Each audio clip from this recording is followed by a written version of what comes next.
my name is Valerie Butler, and today I'm going to try to persuade my audience to help prevent bullying. Before I begin, I would like to scan my audience.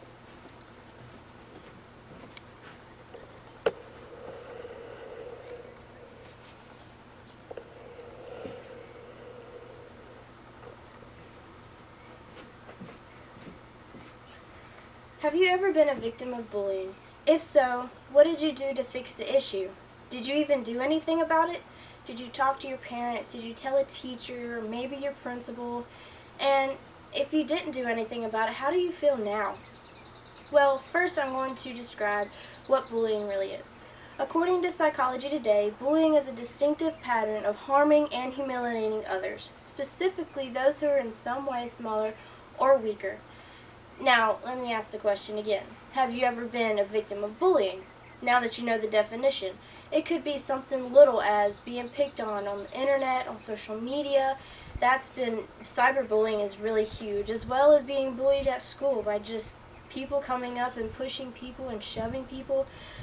And according to the National Bullying Prevention Center, 33% of students who reported being bullied at school indicated that they were bullied more than once or twice a month during the school year. Out of those 33%, about 13% were made fun of, like being called names or even insulted. 12% of those were being talked about in a rumor that wasn't even true. 5% were shoved, pushed, tripped, and even spit on. And the other 5% were excluded from sports on purpose. And now all of these students, they're the ones who spoke up and said something. There are many other kids who don't even say that they're being bullied. They don't tell anybody. They just keep it on the inside because they feel like that's what's best.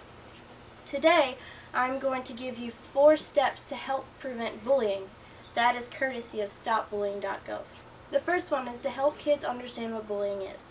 If we educate our kids, and maybe even some teens who doesn't understand what bullying really is, it might help them pinpoint out what it is. If they are being bullied themselves, and they might not think, hey, this is bullying, they might just think this is just a big kid picking on me or whatnot. If they really understand the definition like the one I just gave to you, they might be more willing to tell their parents if you're more open about things. That's the second step. Keep the lines of communication open. If you talk to your kid, ask them and tell them, how was your day, or what did you do at school, or was there anything bad that happened? What was the good things that happened? If you're really open about your kid, well, maybe they might open up about what bullying is, whether they're being bullied, whether they are saying, yeah, my friend was being bullied, I seen him on the playground, or I seen him outside in the parking lot. Just the little things that you might open up to your kid about, they might open up to you too. Just ask them how their day was, questions. And the third step is to show kids how to treat others. As adults, we need to help the younger ones, especially, being college age, we need to help the younger ones coming in, freshmen, and maybe even high schoolers. You might have high school friends. Your cousins may be in middle school, family, anybody that you know, friends, just the kids that you may encounter on a daily basis. Help them understand what bullying is too, because we don't know what goes on in their home. They might not be taught what bullying is. So if you're the one to step out and say, hey, do you know what bullying is? Or just a little, you don't have to be blunt about it. You just make a conversation, and then eventually, you can ask them, so how's school? Or is there any mean people? It's just little stuff like that to start a conversation, to help them understand what they can do. And being nice to other people also helps little kids and teens, because they're always watching you. You may not think somebody is, but somebody is always watching you. And if you have kids, you definitely know that they're always watching you, even little ones. So if you treat others in a nice way, the kids will say, hey, I need to treat others in a nice way.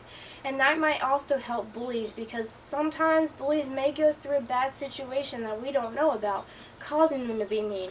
It doesn't give them a right to be mean, but maybe that's why we might just show compassion toward them. We need to be kind to them. When they're being mean to us, if you were bullied at a younger age, you might wish, hey, I wish I would have done this. Well, you can tell a little kid, hey, this is what you need to do in order to stop the bullying or to help the bullying itself. There are anti-bullying laws, but I looked up on a database, and I found some evidence that, yes, it does help, but I also see where it doesn't help. According to Do Anti-Bullying Laws Work, bullying hasn't really decreased much. It has in a way. It helps, students, the teens' deaths that are happening in school. There is a little less. 8 to 10%, there's been 8 to 10% of bullying, has decreased in schools. And it's really tough for some kids, And if you know somebody, again, just try to help them, encourage them, and to teach them how to help them. Because if you were bullied at a younger age, you understand. I wish somebody was there to help me. And you might have some regrets. So if you could, you could open up to somebody if you were bullied and help them, just understand what bullying is in a more easy way.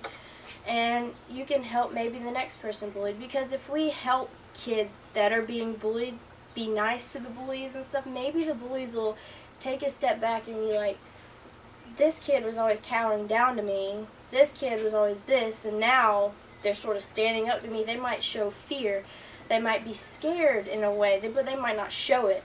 But on the inside, they could be scared. They could be like, whoa, somebody's finally standing up to me.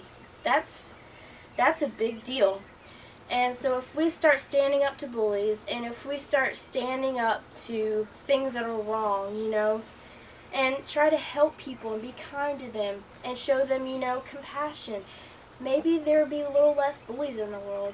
It's a big world out there, and the world is just getting worse. So if we can at least help one thing, maybe something else will follow.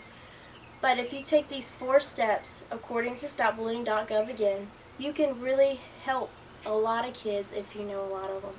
I hope that you enjoyed my speech today, and I hope that you got something out of it. I will now scan my audience to make sure that they were listening and that they may follow the same 4 steps I just presented to you.